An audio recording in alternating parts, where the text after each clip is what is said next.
apprendre à décider. Savez-vous ce que veut dire le verbe décider dans le dictionnaire?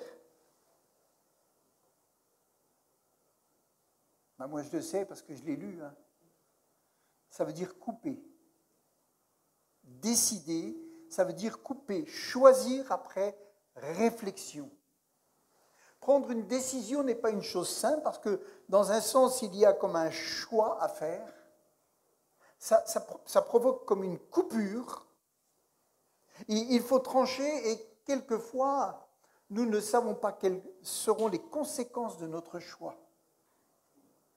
Je ne vous dis pas s'il faut choisir entre un steak haché ou une entrecôte, c'est pas ça. Je parle de choix qui ont une conséquence sur notre vie. Décider demande de la réflexion, du courage, de la détermination, de la sagesse. Et parce que prendre une mauvaise décision, ça a des conséquences. C'est pour ça qu'il ne faut pas se précipiter quand on veut prendre une décision. J'ai cherché le verbe décider dans la Bible et il peut avoir plusieurs sens. Et la première fois où on le trouve, c'est quand Moïse décide de s'installer dans une famille d'accueil. Après 40 ans dans un palais. Est-ce que ce serait facile pour vous si vous viviez dans un palais avec la richesse, avec la gloire, avec des serviteurs et des servantes, avec la facilité d'aller un jour vous installer dans une famille d'accueil et de le décider? Franchement, ce n'est pas simple. Savez-vous, et là je voudrais donner un encouragement à ceux qui sont en attente des fois de papier, de choses comme cela. Savez-vous que le grand Moïse a été recueilli dans une famille d'accueil à 40 ans? Waouh! Quelle humiliation! Être accueilli dans une famille d'accueil à 40 ans, sans rien, sans bagage, ou peu, parce que vous savez, ils n'avaient pas les voitures pour transporter, peut-être sans revenus, et poursuivi par Pharaon pour meurtre. Est-ce que vous arrivez à vous imaginer cet homme qui était dans un palais se retrouver au bord d'un puits, comme on va le lire, et recueilli par cette famille pour lui donner à manger, lui donner une chambre. Puis ensuite, il a eu la chance, le père avait 7 filles, il lui a donné une fille en mariage, et cet homme a commencé à construire une vie différente. Et ce n'est pas simple.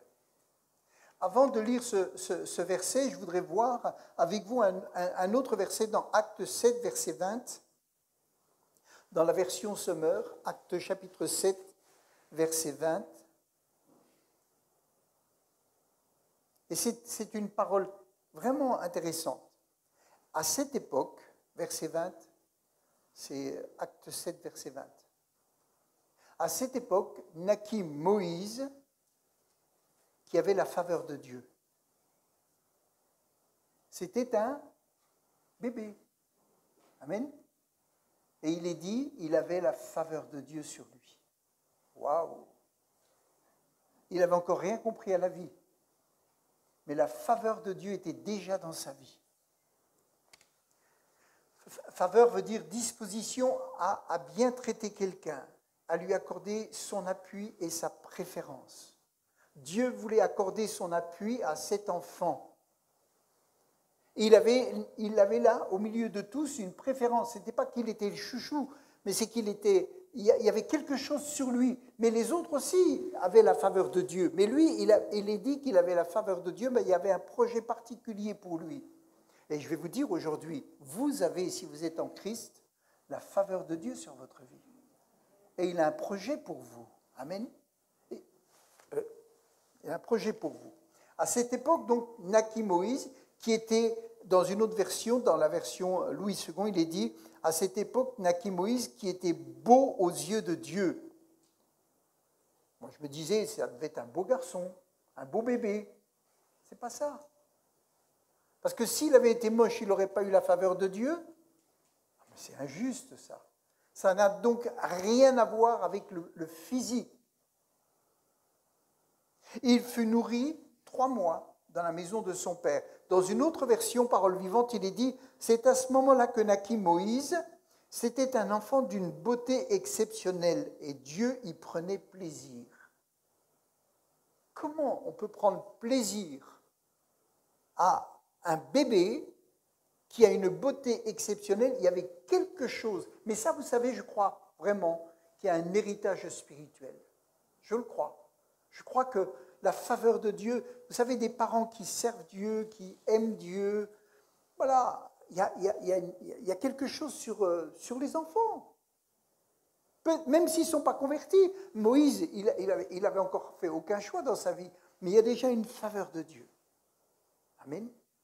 Et je le crois vraiment. Mais il y a aussi la faveur de Dieu sur tous ceux qui, le frère Damien disait tout à l'heure, venez à Jésus, il vous accueille. La faveur de Dieu est sur votre vie, parce qu'il a déjà payé le prix pour que vous soyez sauvés. Amen.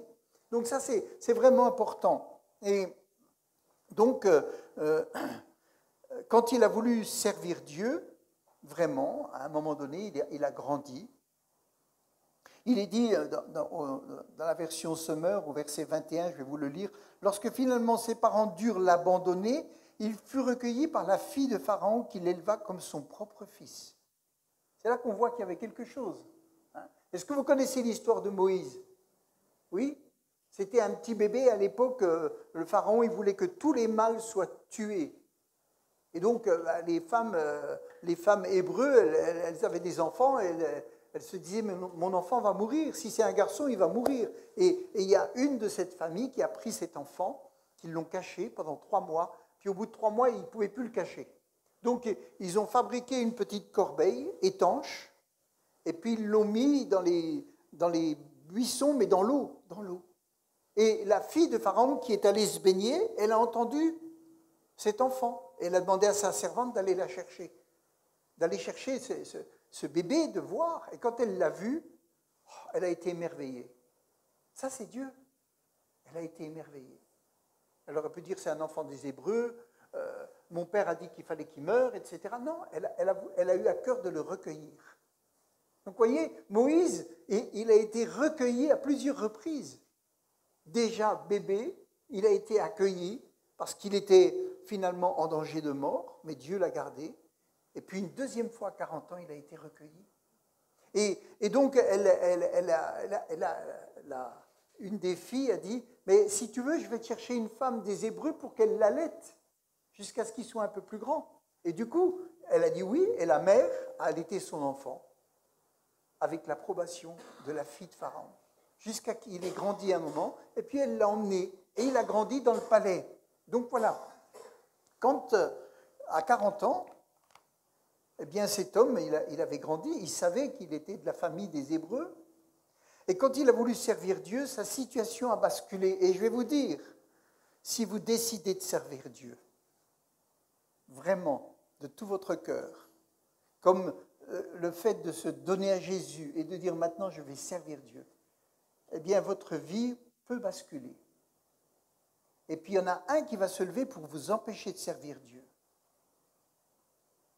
Pourquoi il a cru qu'il pouvait servir Dieu avec son autorité.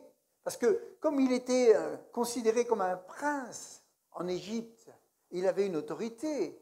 Et il pouvait dire quelque chose et les gens obéissaient. Donc lui, il se sentait appelé par Dieu à aider le peuple hébreu, parce qu'il en faisait partie. Et il s'est dit, mais je ne peux pas les laisser comme ça. Il savait qu'il y avait des mauvais traitements, il savait que les gens souffraient beaucoup. Et il a dit, mais moi je ne peux pas rester comme ça. Je vais maintenant commencer à servir Dieu. Et avec sa force, il a voulu faire justice, il a voulu défendre le faible contre le fort. Il a voulu défendre un homme qui se faisait taper dessus, et ça a mal tourné parce qu'il a tué l'Égyptien. Vous savez, des fois, je me rappelle, quand je travaillais dans l'entreprise où je travaillais, j'ai été pris en intérim, et le gars avec qui je travaillais, il avait tué quelqu'un. j'étais pas trop fier, hein, moi. Un jour, il est descendu du bâtiment où il était, et puis il s'est fâché avec quelqu'un qui était vers sa voiture, il l'a poussé. Et le gars a tapé la tête et il est mort, contre un trottoir. Il est mort. Il n'avait certainement pas l'intention de le tuer, mais il est mort. Vous vous rendez compte? Et Moïse, finalement, peut-être sans le vouloir, il a tué quelqu'un. Exode chapitre 2, verset 15. Exode chapitre 2, verset 15, dans la version Sommer. Il est dit, verset 15, « Effectivement, le Pharaon apprit ce qui s'était passé et chercha à faire mourir Moïse. Et Moïse, celui-ci, prit la fuite. » Pharaon, ce n'était pas le copain du coin. Hein. Pharaon, c'était l'homme le plus puissant de l'époque. C'était pas rien. S'il envoyait une armée, l'armée partait immédiatement pour aller chercher quelqu'un. Et il le retrouvait en général. Il se rendit, donc Moïse se rendit au pays de Madian et s'assit près d'un puits. Donc quand il a su que, parce qu'on n'a pas tout lu, hein, mais quand il a su que les gens savaient qu'il avait tué quelqu'un et que Pharaon le cherchait, il a fui. Et je pense qu'il n'a pas pris son temps. Hein. Il est parti. Parce qu'il connaissait parfaitement les rouages de l'armée et qu'ils n'allaient pas lui faire de cadeaux.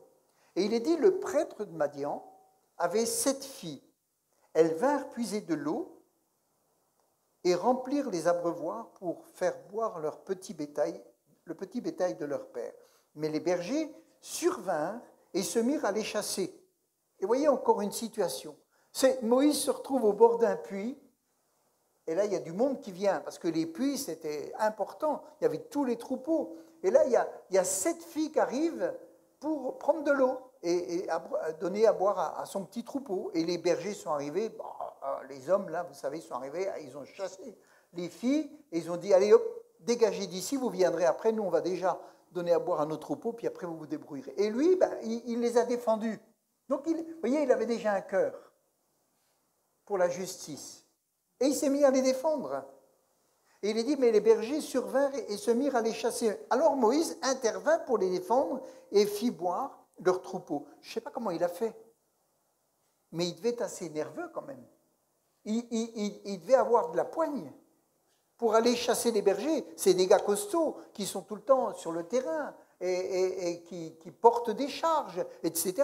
Donc ça devait être un gaillard quand même, ce Moïse.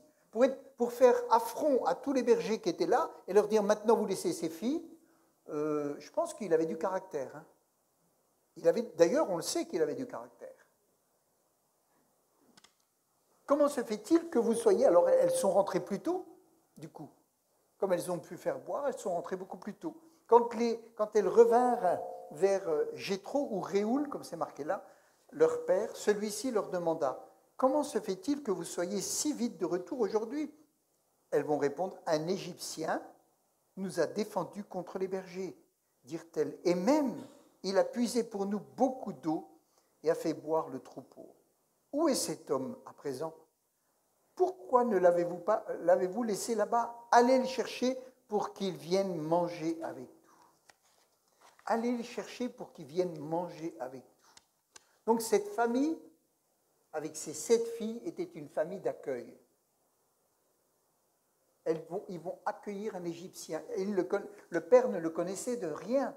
Il ne savait pas si cet homme pouvait être dangereux. Il ne savait pas qu'il était recherché. Il ne savait rien de tout ça. Mais il l'accueille. Moïse, verset 21, accepta, ou Moïse décida. Dans une autre version, il est dit décida de s'établir chez cet homme qui lui donna sa fille Séphora en mariage. Elle lui donna un fils qu'il appela Gershom. Vous savez ce que ça veut dire Gershom ? C'est marqué, je crois. Émigré en ces lieux. Est-ce qu'il y en a qui sont émigrés ici ? Oui ? Voilà.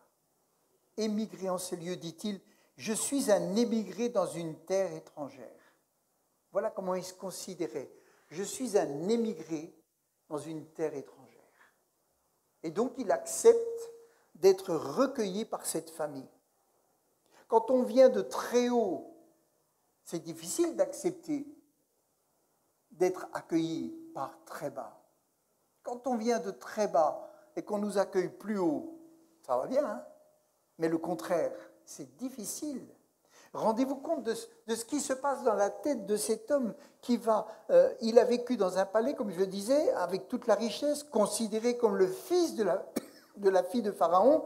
Et là, il décide d'accepter d'habiter dans cette famille qu'il ne connaît de rien. Vous allez dire, oui, c'est bien parce qu'il n'avait rien. Mais il aurait pu dire, non, je vais aller me défendre, ou je vais aller chercher des gens. Vous savez, David, quand il a été rejeté, il a cherché 600 hommes qui sont venus vers lui, et puis il s'est battu. Moïse ne l'a pas fait. Ce n'était pas la même circonstance. Et j'aimerais vous dire une chose, c'est que votre condition d'existence difficile ne reflète pas toujours ce que vous pouvez penser. Parce que ce Moïse, quand il était dans cette famille d'accueil, il avait toujours la faveur de Dieu sur sa vie. Ce n'est pas parce que vous êtes dans une situation difficile que vous avez perdu la faveur de Dieu. Pas du tout, pas du tout.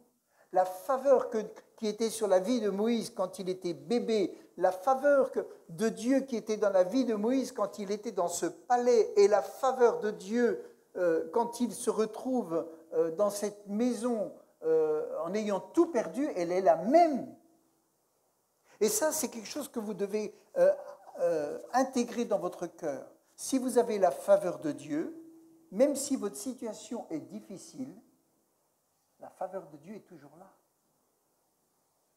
Si vous regardez Moïse arriver devant ce puits sans rien, en ayant perdu la faveur des hommes, parce qu'il avait perdu du coup la faveur des hommes, poursuivi par Pharaon, incompris par ses frères, parce qu'il est dit dans un autre passage que quand il a voulu les défendre, il a dit « Mais qu'est-ce que tu fais là, toi ? Est-ce que c'est toi que Dieu appelle pour nous défendre ?» Ils n'avaient pas compris. Ils l'ont rejeté. Les Hébreux l'ont rejeté.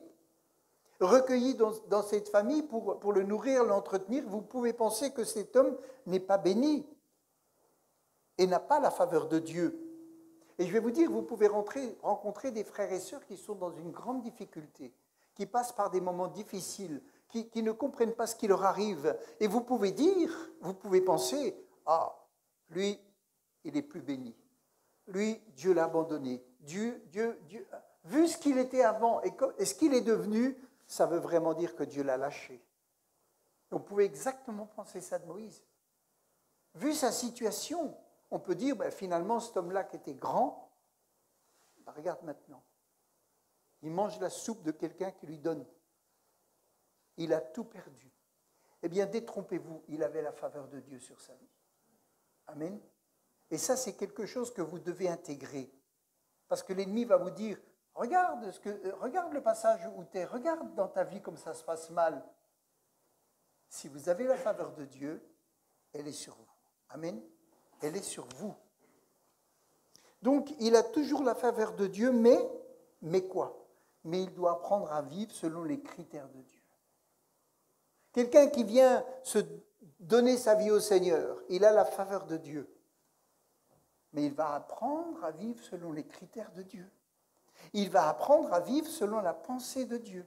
Il va devoir apprendre à à prendre des décisions et dire maintenant que j'appartiens à Dieu, maintenant que j'ai vraiment la faveur de Dieu sur ma vie, je vais devoir changer, vraiment. Dieu va me changer, mais moi aussi, je vais devoir décider des choses dans ma vie. Et même si c'est difficile, même si les passages sont difficiles, la faveur de Dieu reste. Amen. Il doit apprendre à vivre selon les critères de Dieu et plus selon les critères de l'Égypte. Et il a été élevé en Égypte quand même, pendant 40 ans, ou 37 ans, si elle l'a gardé 2 ou 3 ans à la maman. En tout cas, il a été élevé selon ces critères, même s'il a appris peut-être dans son enfance des choses très importantes. Et puis, il doit aussi apprendre à réagir avec la pensée de Dieu et plus selon les émotions uniquement. Parce que quand il est allé vers ses frères, il est dit qu'il a vu qu'il y en avait un Égyptien qui tapait sur un Hébreu. Ses émotions, il a réagi, et ça se comprend. Il a voulu défendre le peuple de Dieu, mais pas avec les critères de Dieu. Et c'est ça qui l'a entraîné loin de l'Égypte. Cet homme a été choisi, il a la bénédiction de Dieu et il passe par une formation à l'école de Dieu après avoir voulu faire justice lui-même. Et je crois, vous savez, que nous tous, dans notre vie, nous passons par une école, l'école de Dieu, pour apprendre à peu, ne plus servir Dieu avec nos critères, avec les nôtres, mais avec les critères de la parole, avec l'Esprit de Dieu, avec la pensée de Dieu. Et il a agi sans l'action de l'Esprit, sans le feu vert du Seigneur. Et il s'est retrouvé isolé. Et des fois, on peut se retrouver isolé, pas parce que Dieu nous isole, ou en tout cas, pas parce que la faveur de Dieu n'est pas sur nous, mais simplement parce que nous avons des choses à apprendre. Vous savez, à l'époque, quand on mettait un enfant au piquet, c'est-à-dire on le mettait au fond de la classe, quand je dis si c'était fait avec douceur, et quand il était au fond de la classe, les mains dans le dos, en train de réfléchir pourquoi il était là, c'était une leçon. Et il pouvait se dire, finalement, la prochaine fois, je ne le referai pas, parce que je suis tout seul dans mon coin, là, un peu isolé, j'ai un peu honte, et puis c'est un peu les conséquences de mes bêtises. Et on apprend. Et quand c'est fait avec douceur, de la bonne façon, il y a une leçon. Amen. À ce moment-là de sa vie, il pensait peut-être qu'il n'avait pas la faveur de Dieu. Ce Moïse, il s'est dit, Dieu m'a lâché. Je n'ai pas la faveur de Dieu. Je suis émigré, et pourtant, il l'avait. Et ça venait déjà de ses parents. Une chose importante, les yeux de Dieu ne sont pas nos yeux. D'accord ? Avec nos yeux, on pourrait dire Moïse a tout perdu. Mais les yeux de Dieu ne sont pas nos yeux. Amen. Et les projets de Dieu restent toujours fidèles à ce qu'il a dit. Moïse a pris une décision importante. Dans Exode, il est dit dans Exode 2, verset 21, dans la version seconde, Moïse, Exode 2, 21, Moïse se décida à demeurer chez cet homme qui lui donna pour femme Séphora. Ou alors, dans une autre version, il est dit d'Arbi, Moïse consentit à habiter. Il consentit à habiter avec lui. Et donc, il a eu une épouse. Et il va vivre 40 ans dans cette situation en travaillant comme berger. Il ne s'est pas installé, vous savez, comme SDF en disant « on va me donner à manger, je vais rester tranquille, je vais tirer tout ce que je peux de cette famille ». Non. Il a travaillé, il était berger, il a certainement été reconnaissant, mais il bossait. Ça veut dire qu'il n'est pas resté sans rien faire. Là où il était, il servait Dieu. Parce que, en fait, Dieu l'emmène un peu isolé, mais il continue de servir Dieu, et c'est là qu'il a appris le plus. C'était pendant cette période qu'il a appris le plus. En résumé, sa vie se compose en 3 étapes. 40 ans en Égypte, 40 ans dans le désert, et puis après 40 ans en service, en s'occupant de 2 millions de personnes. Alors vous savez, si la faveur de Dieu n'avait pas été sur lui pendant les 40 ans-là, est-ce que vous croyez qu'il aurait pu s'occuper de 2 millions de personnes, de les sortir de l'Égypte et de les emmener normalement jusque dans le pays promis, sans la faveur de Dieu? Est-ce que vous croyez qu'il aurait réussi à faire ça? Pas du tout. Ça veut dire que la faveur de Dieu, elle était dans le désert avec lui. Amen. Peut-être que tu es dans un désert aujourd'hui. Sache que la faveur de Dieu, elle est toujours avec toi. Mais dans ce désert, tu as des choses à apprendre. Amen. Et c'est bénéfique. Donc, la première étape, sa vie à la cour du Pharaon, en tant que fils adoptif de la fille de Pharaon, il jouit de tous les privilèges d'un prince. Il a été formé avec la sagesse. Il nous est dit dans Acte 7, verset 22, dans la version Sommer, je vous le lis pour aller plus vite, « C'est ainsi que Moïse fut instruit dans toute la science des Égyptiens et qu'il devint un homme dont la parole et les actions avaient des effets remarquables. » La parole et les actions avait des effets remarquables. Ça veut dire qu'il a grandi, il a eu une autorité, il avait une aisance, et puis quand il disait quelque chose, il y avait du résultat. À l'âge de 40 ans, il a voulu prendre ses frères, il est dit, hein, dans les Actes, il rappelle l'histoire de Moïse. À l'âge de 40 ans, il voulut venir en aide à ses frères, les Israélites. Voyant que l'on maltraitait l'un d'eux, il prit sa défense et pour le venger, tua l'Égyptien qui le maltraitait.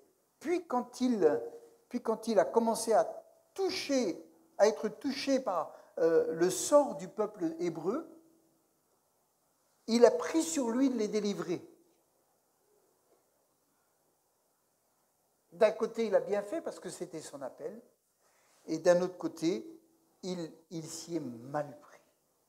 Est-ce que ça vous arrive de mal vous y prendre? Oui ou non? Est-ce que vous pensez que pour autant la faveur de Dieu n'est pas sur vous? Non. Il s'y est mal pris. Parce que ce que Dieu allait lui demander était tellement intense qu'il ne pouvait pas le faire de cette manière-là. Dans Acte 7, verset 25, dans la version Sommer, il est dit « Il pensait que ses frères comprendraient que Dieu voulait se servir de lui pour les libérer. » Lui, il pensait ça. En agissant, en défendant cet hébreu, et il s'est dit « Ils vont cogiter que je suis là pour les délivrer. » Mais ils n'ont pas compris, eux. Et ils ont pensé le contraire. Et il est dit, mais ils ne comprirent pas. Et le lendemain, il vit deux d'entre eux, deux Hébreux qui se battaient entre eux. Il s'interposa et essaya de les réconcilier, les adversaires. Mes amis, leur dit-il, vous êtes des frères, vous ne pouvez pas vous battre. Vous voyez, donc, il intervenait, il y allait, il s'interposait dans une bagarre. Est-ce que vous osez vous interposer dans une bagarre? Moi, je regarde déjà si les gars sont musclés, s'ils sont plus hauts que moi, s'ils ne sont pas armés. Et puis, je préfère prendre mon téléphone plutôt que d'aller devant, parce que je me dis, je vais me prendre un coup. Et puis, mais lui, non. Lui, il y allait. Et il y en a peut-être ici qui sont capables d'y aller, de foncer dedans. Ça veut dire que vous avez un caractère de battant. Il faut être prudent quand même. Hein. Puis, on ne peut pas faire justice soi-même. Il est dit, pourquoi alors faites-vous du mal? Vous faites-vous du mal? Mais celui qui maltraite son compagnon le repoussa en disant « De quoi te mêles-tu? Qui t'a établi sur nous pour être notre chef ou notre juge? Voudrais-tu par hasard aussi me tuer comme tu as tué hier l'Égyptien ?» Alors là, il a compris. Il pensait que personne ne l'avait vu, mais il y en a qui l'avaient vu et qui pouvaient le dénoncer. Et il a compris qu'il était grillé et qu'il fallait qu'il parte. Moïse était un homme d'action, impulsif, au tempérament de feu. Et pendant les 40 ans qu'il va être dans le désert, il fallait qu'il garde le feu de Dieu, mais que son feu à lui s'éteigne. Et c'est ça qui s'est passé. Dieu voulait-il délivrer le peuple? Oui. Est-ce qu'il voulait le délivrer avec Moïse? Oui. Avait-il choisi Moïse comme instrument? Oui. Tout ça, ça reste vrai.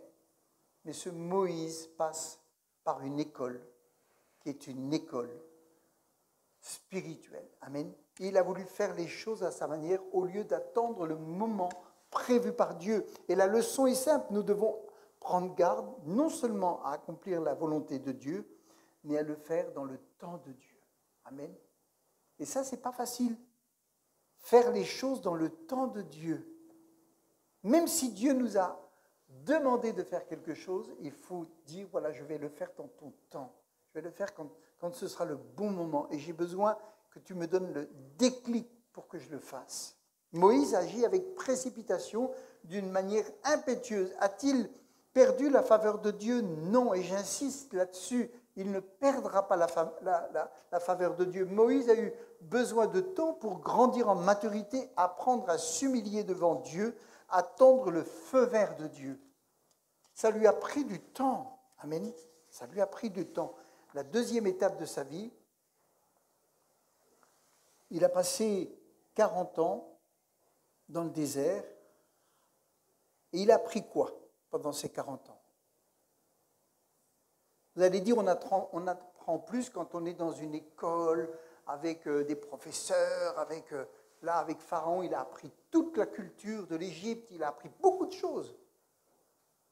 Mais c'est dans un désert, avec des brebis, qu'il a appris le plus. Il a appris la simplicité de la vie d'un berger. Parce qu'il part, il peut passer, vous savez, ceux qui partent dans les montagnes, ils passent 2-3 mois, tout seul avec des brebis. Pas facile, ça. Et il doit les surveiller, il doit en prendre soin, il doit faire attention aux dangers, il doit protéger ses brebis. Il a appris à être un mari. Pas facile. Parce qu'il lui a donné, le Madian lui a donné une femme, mais il fallait que lui, il apprenne à être un mari. Est-ce que c'est facile d'être un mari? Si ça l'était, vous auriez dit, ben oui. Mais comme c'est le grand silence, c'est pas si facile d'être un mari. Et puis, il a fallu qu'il apprenne à être un père. Pendant ces 40 ans, ses enfants ont grandi. Il a fallu qu'il soit un père, il a fallu qu'il soit un mari, il a fallu qu'il apprenne à gérer une maison, à gérer un foyer. Et la Bible dit, si on ne peut pas gérer un foyer, comment est-ce qu'on va pouvoir gérer l'Église de Dieu? Et il fallait qu'il apprenne ça. Vous allez dire, il aurait pu l'apprendre dans des conditions meilleures, oui, mais il l'a appris là.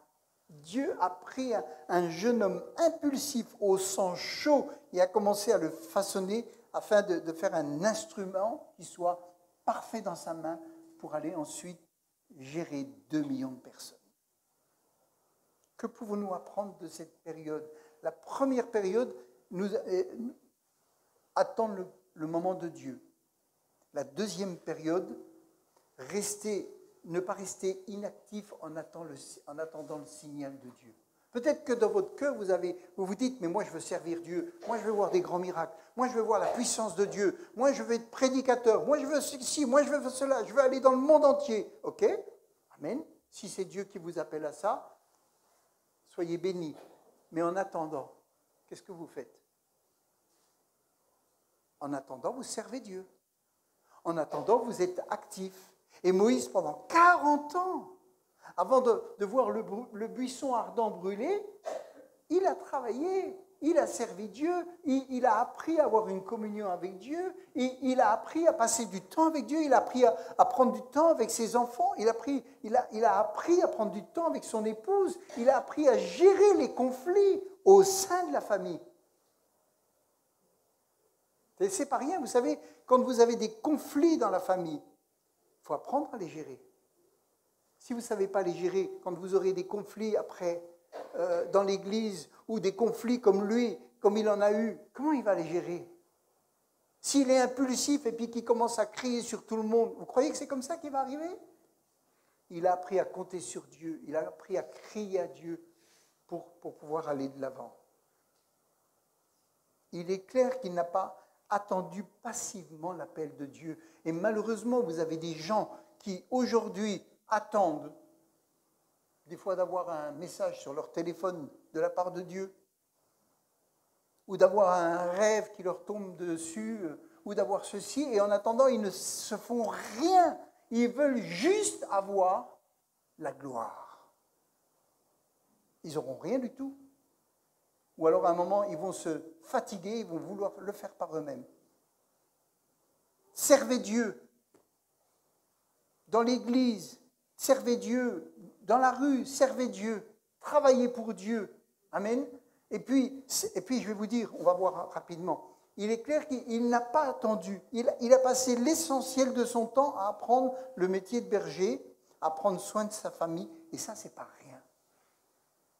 Et puis, il avait peut-être aussi des serviteurs, des gens qui travaillaient avec lui. Et puis, vous savez, il a fallu aussi qu'il apprenne à travailler avec les autres bergers. Pas facile de travailler avec les autres bergers, parce que vous avez vu comme ils étaient. Les 7 filles, ils les ont virées à coups de pied pour prendre la place pour avoir de l'eau. Il fallait qu'il apprenne à travailler avec ces gens-là. C'est pas facile de travailler avec les autres. Quand vous êtes tout seul chez vous, vous n'avez pas de contrariété. Dès que vous êtes 2, ça complique. Si vous êtes 3, c'est encore plus compliqué. Si vous êtes 5, on n'en parle pas. D'accord? Tout seul, on va très bien. Nous aspirons peut-être à des expériences avec Dieu au sommet, mais nous passons 90% de notre vie dans la vallée à nous adonner aux activités quotidiennes de la vie. Ça veut dire quoi? Ça veut dire que la plupart de notre temps, on est dans la vallée à s'occuper des affaires courantes de notre vie, de notre travail, de notre entourage. Donc c'est là qu'on doit être le plus efficace. D'accord? C'est dans ces 99% du temps qu'on doit être efficace. Et si on est efficace dans notre vie courante, le jour où Dieu nous amène au sommet, ça se passe très bien. Parce qu'on a appris à gérer en bas, alors on est capable de gérer en haut. Si on ne gère pas en bas, on ne peut pas gérer en haut. Nous devons d'abord vivre pour Dieu dans la vallée avant d'être prêts à la bataille. Et je vais vous dire, si on n'apprend pas ça, on n'avancera pas. On n'avancera pas. Et Dieu sera patient jusqu'au dernier souffle. Et si on ne veut pas apprendre ça, on n'avancera pas. Parce que Dieu veut nous apprendre à vivre selon ses critères. Dieu nous forme et nous prépare souvent à la prochaine étape par les choses qui sont en apparence banales. Quand Dieu l'a finalement appelé à son service, Moïse était beaucoup plus aguerri. L'homme d'action de 80 ans était calmé. Et puis quand Dieu lui dit tu vas aller délivrer, attends, moi je ne parle pas trop bien, moi je ne suis pas trop... Il lui aurait dit ça à 40 ans, j'y vais. Mais à 80, ce n'est pas parce qu'il était faible physiquement, hein, parce qu'il avait compris que sans Dieu, il ne pouvait rien faire. Et il avait vraiment besoin de Dieu pour y aller. Et ça, c'est important. Et les sentiments qu'il a eus de dire « je ne peux pas », c'est des sentiments qui sont, je veux dire, normaux. Mais Dieu lui dit « non, cette fois-ci, c'est moi qui t'appelle. Cette fois-ci, tu vas y aller avec mon bâton et c'est moi qui te donne l'autorité. Et je peux te dire que si Pharaon s'oppose, moi, je vais m'opposer à lui. Et tu vas y arriver parce que c'est moi qui t'envoie. Amen. C'est moi qui t'envoie. Combien de fois nous nous sommes efforcés de faire quelque chose pour Dieu et avons échoué. Et quand on a été dans un échec, on n'a plus envie de recommencer. Et Moïse restait sur son échec. Dans son cœur, il était 40 ans avant sur son échec. Mais il n'avait pas réalisé tout ce qu'il avait appris pendant les 40 ans. Il n'avait pas réalisé toute la maturité qu'il avait eue pendant ces 40 ans dans le désert, à servir, à s'occuper de son foyer, à être avec les autres. Il a appris énormément, mais lui, il était fixé encore sur son échec. Durant 40 ans, Moïse, il a changé. Et peut-être qu'il ne se rend pas compte, mais il a changé. Et je vais vous dire, quand vous êtes dans la vallée et que vous continuez de servir Dieu, et que vous avez une communion avec Dieu, vous changez. Amen.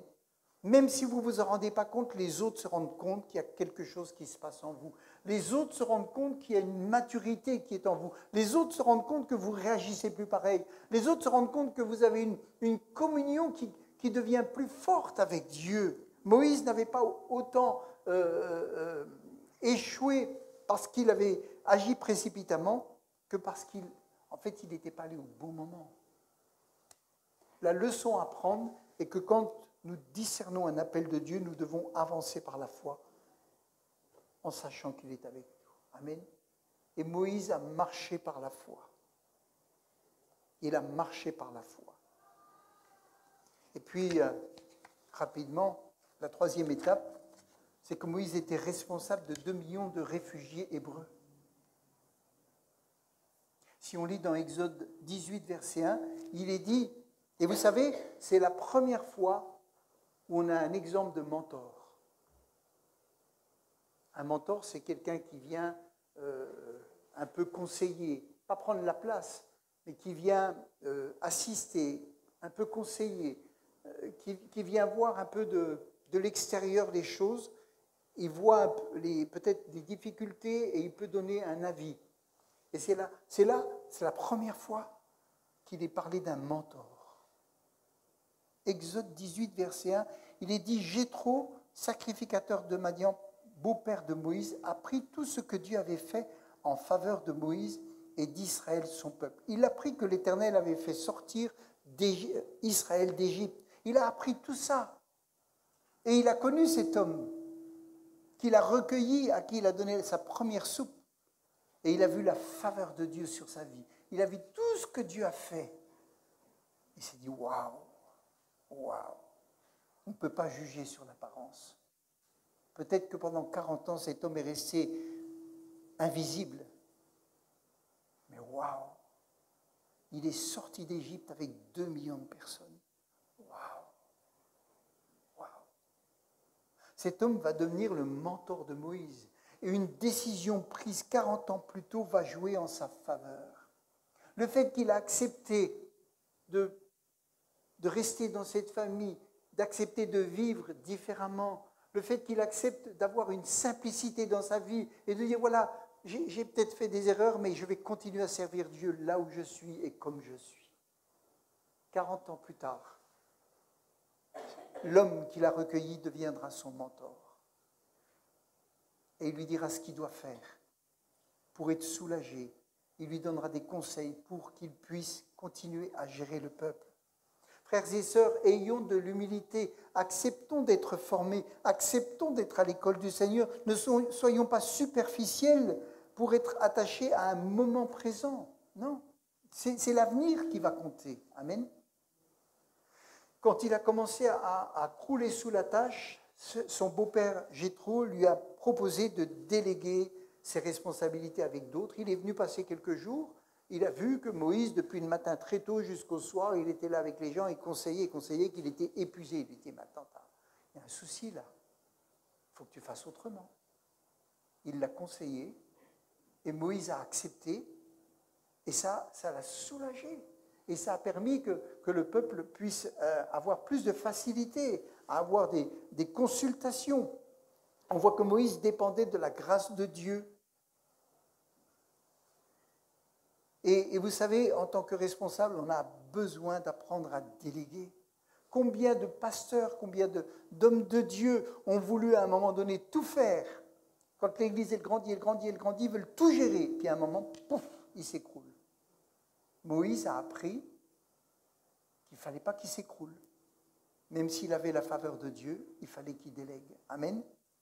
On voit aussi que Moïse dépend de la grâce de Dieu et il plaidait sans cesse la cause du peuple auprès de Dieu.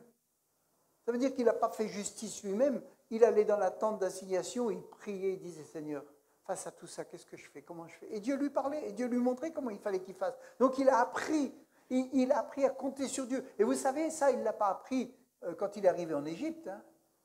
Quand il est revenu après les 40 ans, il l'a appris dans le désert, ça.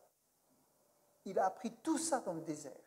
Et il a pu le mettre en application dès qu'il est sorti d'Égypte avec le peuple. Il savait que sans Dieu, l'exode n'avait aucun sens. Et que si ce n'était pas Dieu qui était avec lui, ça ne marcherait pas. Et l'humeur impulsive qui va attirer les problèmes à Moïse, longtemps après, à la fin de sa vie, on se rend compte que c'était ce qu'il avait. Et je vais vous dire, même si vous avez changé, restez vigilants, parce que votre nature, elle peut reprendre le dessus à un moment. Elle peut reprendre le dessus. Et elle a repris le dessus quand il a frappé le rocher, il n'en pouvait plus. Ils lui en ont tellement fait voir qu'à un moment donné, c'est son humeur de ses 40 ans, elle est ressortie. Et il a fait une erreur. Mais il est sauvé, hein. Il est dit qu'ils l'ont vu, les disciples l'ont vu. Donc, soyons toujours vigilants et apprenons à servir Dieu. Et puis, je voudrais, pour finir, donner 2-3 versets. Genèse 39, verset 21. Il est dit, je prends le mot faveur. Et il est dit dans Genèse 39, l'Éternel fut avec Joseph. Genèse 39, verset 21, version seconde. L'Éternel était avec Joseph et il étendit sur lui sa bonté.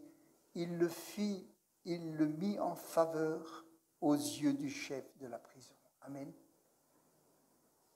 Pourtant, il était en prison, Joseph. Mais la faveur de Dieu était sur lui. Amen. Je ne sais pas ce que tu vis aujourd'hui, mais Dieu t'a choisi. Et sa faveur est sur toi. Même si tu vis une grande difficulté, attache-toi à Dieu, serre-le, aime-le de tout ton cœur. Dans les 99% de ton temps où tu es dans des tâches quotidiennes, serre ton Dieu. Amen. Vous savez, simplement de décider d'avoir une communion avec Dieu régulièrement.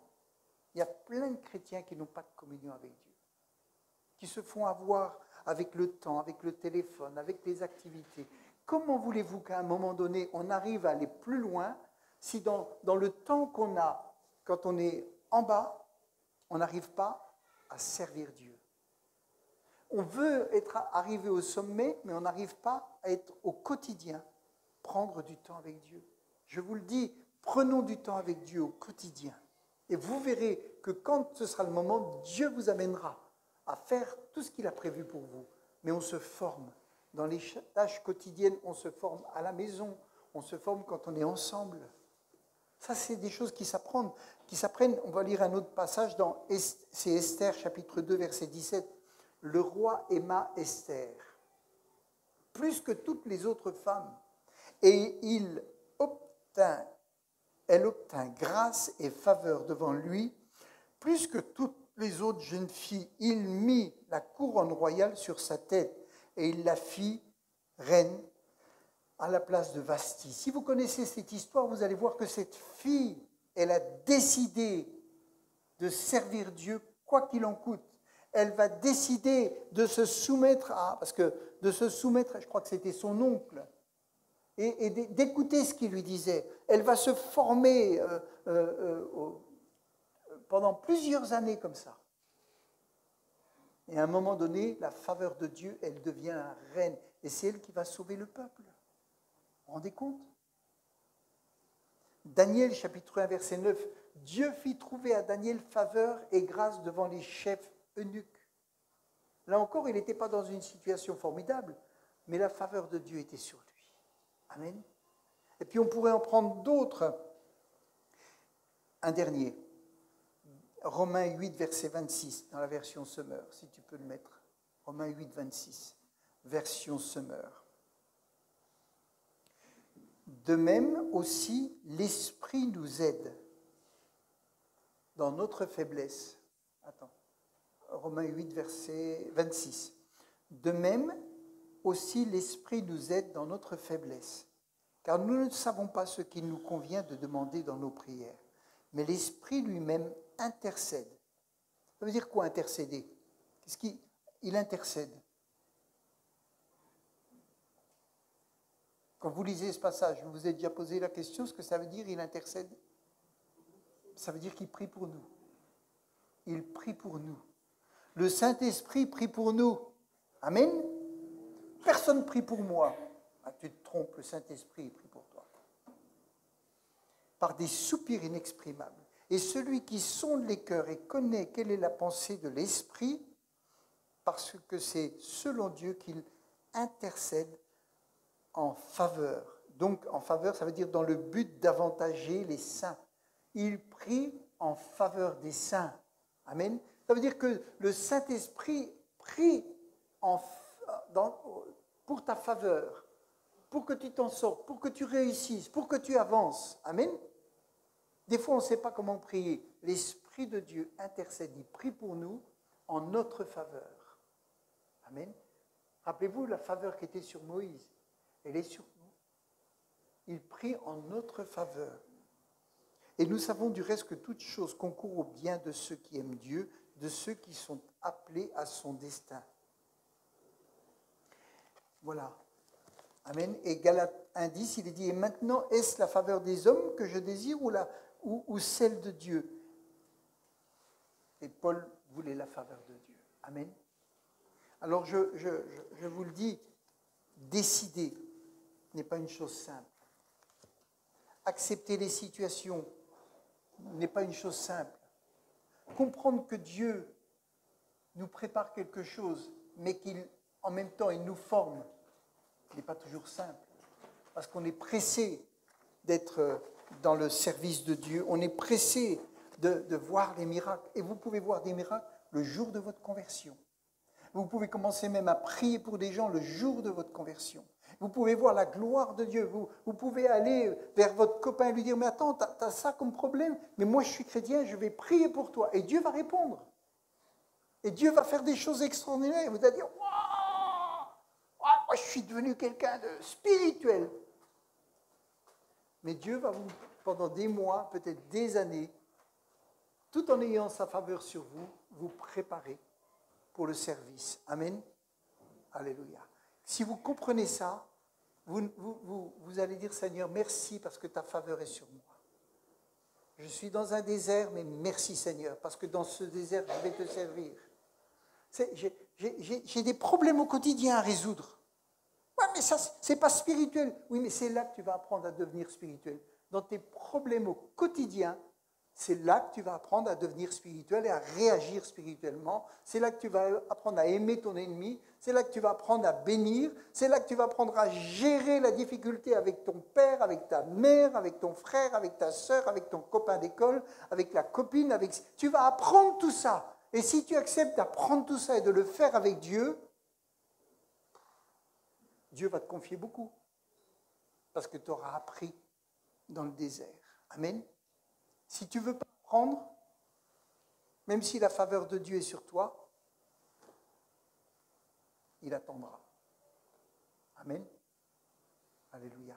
Merci Seigneur.